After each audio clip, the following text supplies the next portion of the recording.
Halogen derivative of alkane and Areen याचा आता lecture number 7 लक्षामध्ये घेतो.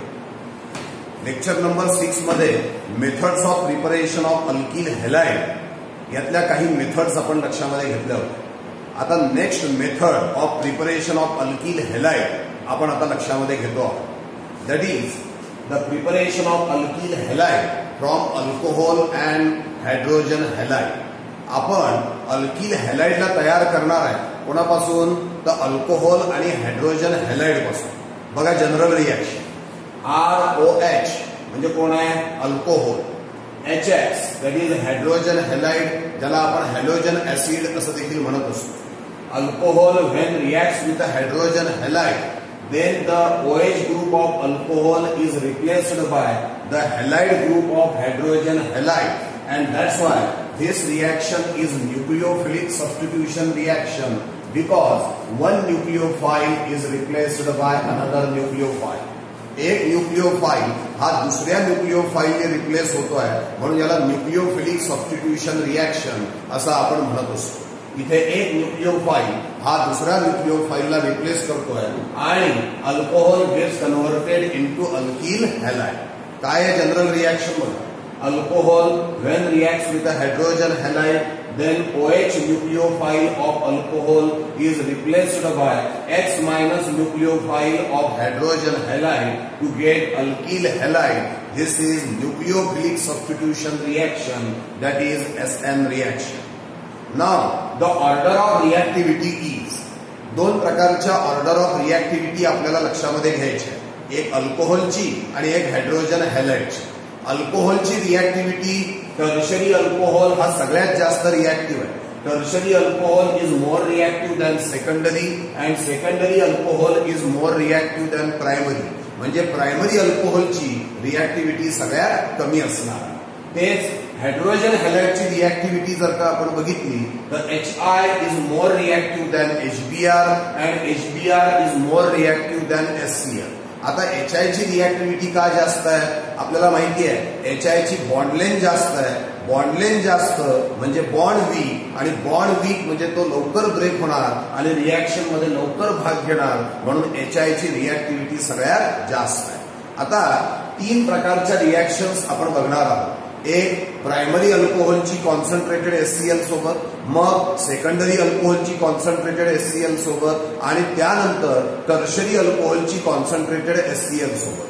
यामध्ये तुम्हाला असं दिसेल की टर्शरी अल्कोहोलची कॉन्सन्ट्रेटेड HCl सोबतची रिएक्शन ही सगळ्यात सहजपणे आणि सगळ्यात वेगाने झाल्याचं दिसणार आहे. सुरुवातीला कॉन्सन्ट्रेटेड HCl ची आपण या ठिकाणी अल्कोहोल प्रायमरी अल्कोहोल सोबत रिएक्शन बघणार आहोत.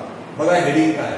Reaction of alcohol and concentrated HCl. आता या ठिकाणी तीन प्रकारचे अल्कोहोल आपण घेणार आहे, प्रायमरी, सेकंडरी आणि टर्शरी. आता हा जो आपण घेतलाय CH3 CH2OH, this is ethyl alcohol which is a primary alcohol. This ethyl alcohol when reacts with a concentrated HCl in presence of anhydrous ZnCl2, in presence of anhydrous ZnCl2, then we get ethyl chloride. Here OH group of ethyl alcohol is replaced by Cl. That's why this is nucleophilic substitution reaction. बघा reaction परत. CH3 CH2OH कोण आहे? हा ethyl alcohol. कोणत्या प्रकारचा alcohol आहे? Primary alcohol. त्याची कोणासोबत रिएक्शन घेतोय? Concentrated HCl. कोणाच्या प्रेझेन्स मध्ये? अनहायड्रस ZnCl2. आणि आपल्याला प्रॉडक्ट काय मिळतोय? Ethyl chloride. This process is called as Groves process. जर का आपल्याला विचारलं व्हॉट इज ग्रूस प्रोसेस तर तुम्ही सांगाल alcohol when reacts with concentrated HCl in presence of anhydrous ZnCl2 to give alkyl chloride. This is called as Grusz process. या ठिकाणी हे जे कॉन्सन्ट्रेटेड HCl आणि अनहायड्रस ZnCl2 या दोघांचं जे मिक्सचर आपण घेतलेलं आहे, the mixture of concentrated HCl and anhydrous ZnCl2 is called as Lucas reagent. याला लुकास रिएजंट असं देखील म्हटलं जातं. म्हणजे या रिएक्शन मध्ये दोन शब्द महत्वाचे आहेत. प्रोसेसला काय म्हणणार? ग्रूज प्रोसेस. आणि जो मिक्सचर आहे कॉन्सन्ट्रेटेड HCl आणि अनहायड्रेटेड ZnCl2 या दोघांच्या मिक्सचरला काय म्हणणार? Lucas reagent. काही वेळेला प्रश्न असा पण विचारतात what happens when ethyl alcohol reacts with the Lucas reagent. मग आपल्या लक्षात यायला पाहिजे की लुकास रिएजंट म्हणजेच काय? तर कॉन्सन्ट्रेटेड HCl आणि अनहायड्रेटेड ZnCl2 यांचं मिक्सचर आहे. किंवा explain Groves process for ethyl alcohol. तर ग्रूज प्रोसेस म्हणजेच काय? तर इथिल अल्कोहोलची कॉन्सन्ट्रेटेड HCl सोबत reaction in presence of anhydrated ZnCl2. बरं, ही आहे nucleophilic substitution reaction. Because one nucleophile म्हणजे निगेटिव्ह स्पेसिस आहे. One nucleophile is replaced by another nucleophile आणि म्हणून ही न्यूक्लिओफिलिक सबस्टिट्यूशन रिॲक्शन आहे. एकदा शेवटी काय सांगता येईल? Ethyl alcohol which is a primary alcohol when reacts with a mixture of concentrated HCl and anhydrous ZnCl2 which is called as Lucas reagent, then we get ethyl chloride. This is called as Bruce process. Here the primary alcohol is converted into primary alkyl halide. Number of carbon atom remains same during the reaction. या reaction मध्ये एकच बदल झालाय बघा. OH group गेला आणि त्याच्याऐवजी Cl आल्याचं आपल्याला दिसून येतं. आता हा झाला प्रायमरी अल्कोहोलची रिएक्शन. आता आपण सेकंडरी अल्कोहोलची रिएक्शन बघू. सेकंडरी अल्कोहोल मध्ये आपण आयसोप्रोपिल अल्कोहोल किंवा ज्याला तुम्ही सेकंडरी प्रोपिल अल्कोहोल सुद्धा म्हणता CH3 CHOH CH3 isopropyl alcohol किंवा secondary propyl alcohol which is a secondary alcohol त्याची आपण concentrated HCl in presence of anhydrated ZnCl2 reaction आता लक्षामध्ये घेतो आहोत. काय तीच रिएक्शन आहे. पुन्हा काय होणार? OH जाणार आणि त्याच्याऐवजी Cl येणार. याला सुद्धा ग्रूज प्रोसेस असं म्हणतात. आणि या मिक्सचरला आताच आपण सांगितलं होतं की कॉन्सन्ट्रेटेड HCl आणि अनहायड्रेटेड ZnCl2 या दोघांच्या मिक्सचरला आपण लुकास रिएजंट असं म्हणतो. ही रिएक्शन वाक्यात कशी सांगता येईल? Isopropyl alcohol when reacts with a mixture of concentrated HCl and anhydrous ZnCl2 which is called as Lucas reagent, then the OH is replaced by Cl. That is, this is nucleophilic substitution reaction and we get isopropyl chloride. Here also number of carbon atom remains same. फक्त OH जाणार आणि त्याच्याऐवजी Cl येणार आणि या प्रोसेसला आपण ग्रूज process असं म्हणत असतो. ज्या वेळेला प्रत्यक्षात रिएक्शन करून बघाल त्यावेळी असं लक्षात येईल की इथिल अल्कोहोल म्हणजे प्रायमरी अल्कोहोल ची लुकास रिएजंट सोबतची रिएक्शन जरा उशिरा होते. फार वेळ लागतो त्या रिएक्शनला. कधी कधी तर ही रिएक्शन कॅरी आउट करण्यासाठी तुम्हाला हिटिंग सुद्धा द्यावं लागतं. त्यावेळेला कुठे तुम्हाला इथिल क्लोराईड मिळतो. इथिल क्लोराईड म्हणजे अल्किल क्लोराईड ज्या वेळेला मिळतो त्यावेळेला टेस्ट ट्यूब मध्ये तुम्हाला टर्बिडिटी तयार झाल्याचं दिसतं. म्हणजे मिल्की सोल्युशन दुधाळ रंगाचं सोल्युशन मिळतं. ज्या वेळेला सोल्युशन टर्बिड होणार समजून घ्या प्रॉडक्ट मिळाला. मग प्रायमरी अल्कोहोल जेव्हा लुकास रिएजंट सोबत रिएक्शन देतो त्यावेळेला हे टर्बिड सोल्युशन खूप उशिरा मिळतं कारण रिएक्टिव्हिटी सगळ्यात कमी आहे. तेच जर का तुम्ही सेकंडरी अल्कोहोलची लुकास रिएजंट सोबत रिएक्शन जर का घेतली तर तुम्हाला टर्बिड सोल्युशन मिल्की सोल्युशन दुधाळ रंगाचं सोल्युशन हे त्या मानाने लवकर मिळाल्याचं दिसेल. आणि याचाच अर्थ सेकंडरी अल्कोहोलची जी रिएक्टिव्हिटी आहे ती प्रायमरी अल्कोहोलपेक्षा जास्त असल्याचं आपल्याला दिसेल. यानंतर जेव्हा आपण टर्शरी अल्कोहोलची रिएक्शन बघू तेव्हा त्या टर्शरी अल्कोहोलच्या रिएक्शन मध्ये तर तुम्हाला असं दिसेल की तो टर्शरी अल्कोहोल आपण घेतला त्याची कॉन्सन्ट्रेटेड HCl सोबत रिएक्शन घेतली. ती रिएक्शन जेव्हा आपण शिकू त्यामध्ये तर तुम्हाला अनहायड्रेटेड ZnCl2 चा वापर करण्याची सुद्धा गरज नाही. इतकी त्या टर्शरी अल्कोहोलची रिएक्टिव्हिटी जास्त आहे. That tertiary alcohol reacts with a concentrated HCl. Here there is no need of anhydrous ZnCl2 and the reaction takes place even at a room temperature and just by shaking. Room टेम्परेचरला नुसतं shaking करून सुद्धा tertiary alcohol जेव्हा concentrated HCl सोबत reaction देईल तेव्हा तुम्हाला turbidity milky solution दुधाळ रंगाचं सोल्युशन क्विकली मिळाल्याचं दिसून येतं. आणि टर्शरी अल्कोहोल हा लुकास रिएजंट सोबत क्विकली टर्बिडिटी देतो, याचाच अर्थ टर्शरी अल्कोहोलची रिॲक्टिव्हिटी जास्त आहे कोणापेक्षा? सेकंडरी अल्कोहोलपेक्षा. आणि सेकंडरी अल्कोहोलची रिॲक्टिव्हिटी जास्त आहे कोणापेक्षा? प्रायमरी अल्कोहोलपेक्षा. आता आपण टर्शरी अल्कोहोल हा लुकास रिएजंट सोबत कसा रिॲक्ट होतो हे आपण लक्षामध्ये घेऊया. तर tertiary butyl alcohol when reacts with a concentrated HCl, here there is no need of anhydrous ZnCl2. अनहायड्रस ZnCl2 ची आवश्यकता सुद्धा नाही. तो नसताना सुद्धा या ठिकाणी रिॲक्शन झाल्याचं आपल्याला दिसेल. आणि this OH is replaced by Cl. बरं, हा OH कोणासोबत जाईल? तर हायड्रोजन सोबत आणि बाय प्रोडक्ट असेल H2O.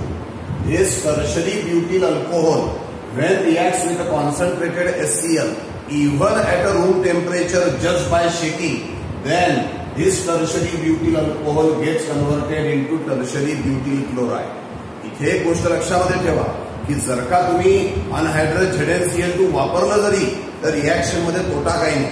भले फायदा काही होणार नाही पण तोटा सुद्धा काही नाही आहे. आणि त्यामुळे लुकास रिएजंट जरी तुम्ही घेतला तरी अनहायड्रस ZnCl2 हा रिॲक्शन मध्ये फार काही त्या ठिकाणी फरक करत नाही. आणि त्यामुळे अनहायड्रस ZnCl2 ची इथे आवश्यकता नाहीये. Tertiary butyl alcohol when reacts with a concentrated HCl even at a room temperature just by shaking, OH is replaced by Cl and we get tertiary butyl chloride. अशा तऱ्हेने आपण प्रायमरी अल्कोहोल, सेकंडरी अल्कोहोल आणि tertiary alcohol या तिघांच्या Lucas reagent सोबत reactions लक्षामध्ये घेतलेले आहेत. या रिॲक्शन मध्ये मी आताच तुम्हाला सांगितलं की टर्शरी अल्कोहोल जो आहे हा लुकास रिएजंट सोबत क्विकली टर्बिड सोल्युशन देतो, इमिजिएट टर्बिड सोल्युशन देतो. Secondary alcohol after some time देतो. तर प्रायमरी अल्कोहोल हा खूप उशिरा किंवा आफ्टर हिटिंग देतो. म्हणजेच टर्शरी अल्कोहोलची रिॲक्टिव्हिटी सगळ्यात जास्त आहे, सेकंडरी अल्कोहोलची रिॲक्टिव्हिटी त्या मानाने कमी आहे आणि प्रायमरी अल्कोहोलची रिॲक्टिव्हिटी त्याहीपेक्षा कमी असल्याचं आपल्याला दिसून येतं. बघा इथे आपण दिलंय लुकास रिएजंट घेतला, टर्शरी अल्कोहोल सोबत जर का आपण घेतला तर अल्किल क्लोराईड म्हणजेच टर्बिड सोल्युशन आपल्याला क्विकली मिळाल्याचं दिसून येईल. दुसरं, लुकास रिएजंटची सेकंडरी अल्कोहोल सोबत रिॲक्शन जर का आपण घेतली तर अल्किल क्लोराईड म्हणजे turbid solution after some time आपल्याला मिळेल. लुकास रिएजंटची प्रायमरी अल्कोहोल सोबत जर का आपण रिॲक्शन घ्यायचं ठरवलं तर अल्किल क्लोराईड टर्बिड सोल्युशन हे खूप वेळानंतर किंवा ओनली आफ्टर हिटिंग मिळाल्याचं दिसून येतं. लॅबोरेटरीमध्ये कधी कधी एक्सपेरिमेंट विचारल्या जातात. तुम्हाला 3 टेस्ट ट्यूब दिल्या, 3 टेस्ट ट्यूब मध्ये एकामध्ये प्रायमरी अल्कोहोल आहे, एकात सेकंडरी अल्कोहोल आहे, एकात टर्शरी अल्कोहोल आहे आणि विचारतात सांगा कोणामध्ये प्रायमरी अल्कोहोल आहे, कोणात सेकंडरी आहे आणि कोणात टर्शरी अल्कोहोल आहे. कसं ओळखा? एक काम करा, तिन्ही टेस्ट ट्यूब मध्ये लुकास रिएजंट टाका. ज्या टेस्ट ट्यूब मध्ये लुकास रिएजंट टाकल्यावर इमिजिएट टर्बिड सोल्युशन मिळेल ते असेल तुमचं टर्शरी अल्कोहोल. ज्या टेस्ट ट्यूब मध्ये थोड्या वेळाने तुम्हाला टर्बिड सोल्युशन मिळेल ते असेल तुमचं सेकंडरी अल्कोहोल. आणि ज्या टेस्ट ट्यूब मध्ये तुम्हाला खूप वेळानंतर टर्बिड सोल्युशन मिळेल किंवा हिटिंग केल्यानंतर टर्बिड सोल्युशन मिळेल तर ते असेल तुमचं प्रायमरी अल्कोहोल. अशा तऱ्हेने this reaction can be used to distinguish between primary alcohol, secondary alcohol and tertiary alcohol. आता या रिॲक्शनचे काही एक्स्ट्रा पॉइंट्स आपल्याला लक्षामध्ये घ्यायचे. कोणते एक्स्ट्रा पॉइंट्स? आपण या रिॲक्शनच्या दरम्यान अनहायड्रस ZnCl2 चा उपयोग केलेला आहे.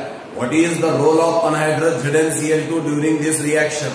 काय रोल आहे त्याचा, काय भूमिका आहे त्याची, तो मुद्दा आपल्याला लक्षामध्ये घ्यायचा आहे. अनहायड्रस ZnCl2 acts as a Lewis acid. हा जो अनहायड्रस ZnCl2 आहे हा लेविस ऍसिड म्हणून काम करतो. कसं काम करतो लक्षात घ्या. हा अनहायड्रस ZnCl2 अल्कोहोल जो आहे त्या अल्कोहोल मधल्या ऑक्सिजन सोबत कोऑर्डिनेट बॉन्ड तयार करतो. It forms coordinate bond with the oxygen of alcohol. आता ऑक्सिजन ऑफ अल्कोहोल सोबत त्यांनी कोऑर्डिनेट बॉन्ड केला म्हणजेच त्या ऑक्सिजनचा आणि कार्बनचा हा जो CO बॉन्ड आहे तो बॉन्ड वीक झाल्याचं दिसून येतं, तो बॉन्ड कमजोर झाल्याचं दिसून येतं. And as the bond becomes weak, as the CO bond becomes weak, तो वीक बॉन्ड लवकर ब्रेक होतो आणि लवकर कार्बो कॅटायन म्हणजे C+ आयन लवकर तयार झाल्याचं आपल्याला दिसतं. जेवढ्या लवकर कार्बोकॅटायन तयार होईल तेवढ्या लवकर तो क्लोराइड आयन ऑफ HCl सोबत कंबाईन होईल आणि तितक्या लवकर तुम्हाला अल्किल क्लोराइड मिळाल्याचं दिसून येईल. पुन्हा एकदा लक्षात घ्या, अनहायड्रस ZnCl2 काय म्हणून काम करतोय? Lewis acid. हा कोणासोबत कोऑर्डिनेट बॉन्ड तयार करणार? तर ऑक्सिजन ऑफ अल्कोहोल सोबत. ऑक्सिजन ऑफ अल्कोहोल सोबत त्यांनी कोऑर्डिनेट बॉन्ड तयार केल्यामुळे काय फायदा होतो? तर अल्कोहोल मधला CO बॉन्ड होतो वीक आणि तो लवकर ब्रेक होतो. जेवढ्या तो लवकर ब्रेक झाला तेवढ्या लवकर तुम्हाला कार्बोकॅटायन म्हणजे C+ आयन मिळेल. जेवढ्या लवकर कार्बोकॅटायन मिळेल तेवढ्या लवकर तो Cl- ऑफ HCl सोबत कंबाईन होईल आणि तितक्या लवकर तुम्हाला अल्किल क्लोराइड मिळाल्याचं दिसेल. म्हणजे in order to speed up the reaction the anhydrous ZnCl2 is used here. या ठिकाणी वापरल्याचं आपल्याला दिसतं. आणि या रिएक्शनच्या सुरुवातीलाच मी तुम्हाला सांगितलं होतं की अनहायड्रस ZnCl2 आणि कॉन्सन्ट्रेटेड HCl या दोघांच्या मिक्सरला आपण लुकास रिएजंट म्हणतो. आणि ही जी रिएक्शन आपण बघतो आहोत ती alcohol when reacts with concentrated HCl to give alkyl chloride याला आपण ग्रूज प्रोसेस असं म्हणत असतो. ओव्हरऑल आपण पहिली प्रिपरेशन या ठिकाणी लक्षामध्ये घेतली आहे की अल्कोहोलची कॉन्सन्ट्रेटेड HCl सोबत रिएक्शन घेऊन आपण अल्किल क्लोराइड तयार केला. या अल्कोहोलमध्ये 3 प्रकारचे अल्कोहोल घेतले आपण. Primary alcohol, secondary alcohol, tertiary alcohol. Primary alcohol असताना concentrated HCl plus anhydrous ZnCl2 आपल्याला लागला. सेकंडरी अल्कोहोल सोबत रिएक्शन करताना कॉन्सन्ट्रेटेड HCl आणि अनहायड्रस ZnCl2 लागलेला आहे. पण टर्शरी अल्कोहोलची कॉन्सन्ट्रेटेड HCl सोबत रिएक्शन करताना there is no need of anhydrous ZnCl2. तशीच रिएक्शन होते. रिएक्शन रूम टेम्परेचरला होते. जस्ट बाय शेकिंग होते. क्विक रिएक्शन झाल्याचं आपल्याला दिसतं आणि अल्किल क्लोराइड आपल्याला मिळतोय. या ठिकाणी 1 nucleophile replaced by another nucleophile आहे म्हणून ही न्यूक्लिओफिलिक सबस्टिट्यूशन आहे. ही SN रिएक्शन या ठिकाणी झाल्याचं आपल्याला दिसतं. या सगळ्या प्रोसेसला ग्रूज प्रोसेस असं आपण म्हणत असतो. कॉन्सन्ट्रेटेड HCl आणि अनहायड्रस ZnCl2 च्या मिक्सरला लुकास रिएजंट आपण म्हटलेला आहे. अनहायड्रस ZnCl2 हा लेविस ऍसिड आहे. हा ऑक्सिजन ऑफ अल्कोहोल सोबत कोऑर्डिनेट बॉन्ड तयार करतो आणि CO बॉन्ड ऑफ अल्कोहोलला वीक करतो. तो बॉन्ड लवकर ब्रेक होणार, लवकर कार्बोकॅटायन तयार होणार. लवकर तयार झालेला कार्बोकॅटायन लवकर Cl- सोबत कंबाईन होऊन आपल्याला लवकर अल्किल क्लोराइड हा देत असतो. This is about the reaction of alcohol with concentrated HCl.